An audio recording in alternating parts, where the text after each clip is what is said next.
The Pulse School on RealAgriculture.com is brought to you by Saskatchewan Pulse Growers, DuPont Verticin Fungicide, and Nodulator XL.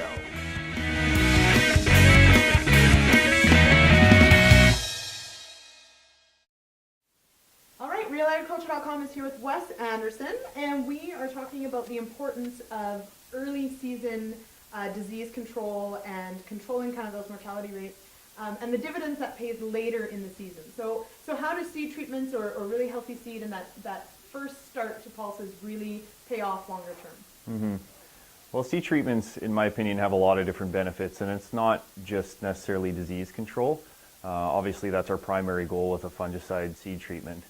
But certainly the benefits, I guess, from my experience being in the field over the years, is just early even establishment of that crop, so that the crop is largely at the same stage. Crops that don't get seed treatments, I find it's not uncommon to have peas or lentils, for example, that are often 2-3 nodes difference in staging, and that gets to be a bit of an issue come fungicide timing at early flowering and whatnot, and when it comes to evenness of the crop. We've had a lot of root rot issues in the last few years in a lot of areas, obviously due to environmental conditions more than anything. It's been wet, some cold springs. Pulses, just peas and lentils in particular, I guess, don't like wet conditions very well, so it makes them really susceptible to root rots. The seed treatments protect against that for some time.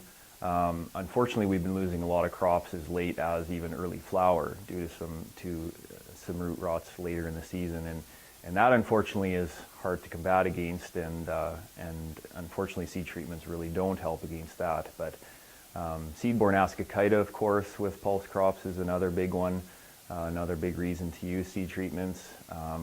Generally the trend in field peas is seed-borne ascochyta is trending upwards in the last few years, I think, again largely probably due to the weather and disease pressure we've seen in season. Seed-borne ascochyta in field peas, though, fortunately doesn't really transfer that well to the crop, but still one to watch, certainly.